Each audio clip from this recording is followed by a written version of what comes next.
Subscribe कीजिए हमारे channel को और बेल आइकन पर क्लिक कीजिए ताकि हमारी वीडियो आप तक सबसे पहले पहुंच सके और लाइक जरूर करें। ये हिंदुस्तान है, मोहब्बतों की ज़मीन है, हया की ज़मीन है, गैरत की सरजमीन है।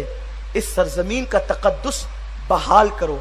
यहाँ मैं एक बात और कहूँगा, आजकल कुछ लोगों को बड़ी शरारत सूझी है मुसलमानों को काफिर बनाने के लिए, और उन्हें कहा जा रहा है, उनके अपने भी समझा रहे तो कहते हैं ये तो घर लौटना है, इसलिए कि पहले मुशरिक थे, अब हम फिर इन्हें मुशरिक बना रहे हैं।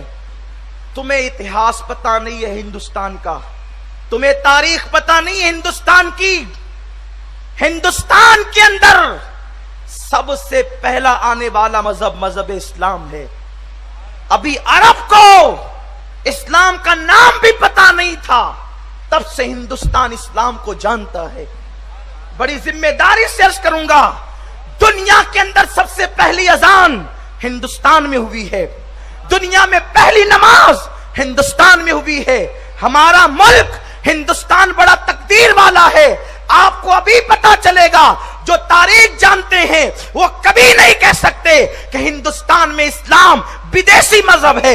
ये विदेशी नहीं है, ये इस देश का सबसे पुराना, सबसे कदीम मजहब है। मजहब पुराना नहीं होता, लेकिन समझाने के लिए कह रहा हूं, सबसे पहला और कदीम मजहब इस्लाम है। इसलिए कि तुम भी मानते हो और हम भी कहते हैं कि दुनिया के अंदर सबसे पहला इंसान अगर किसी जमीन पे उतारा गया है तो हिंदुस्तान की जमीन पे उतारा गया है। उसी इंसान को इस्लाम की अकीदे में आदम अलैहिस्सलाम कहते हैं। इसीलिए हम कह सकते हैं अभी अरब में आदम नहीं पहुंचे, ये पहला इंसान है जो नूरे मुस्तफा पेशानी में लेकर आता है। सबसे पहले अगर जमीन के किसी हिस्से ने नूरे मुस्तफा को देखा है तो हिंदुस्तान की जमीन ने देखा है। नारे तकबीर, नारे रिसालत, इस्लाम जिंदाबाद।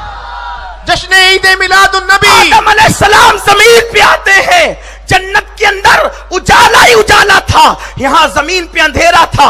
अल्लाह ने फरमाया, जिब्रील मेरा आदम अंधेरे की वहशत से घबराता है, जा और जा करके उसके दिल की वहशत दूर कर दे। और उसके मौला कैसे दूर करूं? इरशाद हुआ, जाकर आदम के करीब खड़े रहकर अजान पढ़ दे, उसकी वहशत दूर हो जाएगी। तो आदम तो थे हिंदुस्तान में, तो जिब्रील मुअज्जिन बनकर और आए कहां? हिंदुस्तान में आए। सबसे पहले अशहदु अल्ला इलाहा इल्लल्लाह की सदा अगर बुलंद हुई है तो हिंद में हुई है। मुहम्मदुर रसूलुल्लाह की सदा अगर बुलंद हुई है तो हिंद में हुई है। घर लौटने की तहरीक कैसी? घर तो तुम लौटो, जो खुद घर में होता है वो लौटा नहीं करता, जो निकल जाता है वो लौटा करता है। हम तो अपने घर में हैं, दुनिया के बुतकदों में। पहला वो घर खुदा का, हम पासबा है उसके, वो पासबा हमारा। काबा बनाया है हिंदुस्तानी ने। सबसे पहले काबे की तामीर हजरत आदम अलैहिस्सलाम ने की है। काबा तामीर आदम ने किया है, और वो पहले जमीन हिंदुस्तान पर आए हैं। तो पता चला हिंद का रहने वाला मक्के में जाके काबा बनाता है। अगरचे वो मौलूदुन नबी होने की वजह से बेशक हिंद से अफजल है, हम उसे माज़अल्लाह हिंद के बाद का दर्जा नहीं देते। हिंद हिंद है, लेकिन मुस्तफ़ा के कदम उस जमीन ने चूमे हैं, उसकी बात ही अलग है। सबसे पहले नमाज भी हिंद की जमीन पे पढ़ी गई है। 300 साल के बाद जब आदम अलैहिस्सलाम की दुआ कबूल हुई तो अंधेरा छटने लगा। खुशी में आपने 2 रकअत पढ़ी, जिसको हम फजर कहते हैं। आदम थे हिंद में तो नमाज कहां पढ़ी? पहले अजान यहां हुई, पहली नमाज यहां हुई, पहला मुसलमान यहां आया। फिर हम विदेशी कैसे हो गए? इस्लाम विदेशी कैसे हो गया? इस्लाम तो यहां का सबसे कदीम मजहब है। इसलिए तारीख जा करके पढ़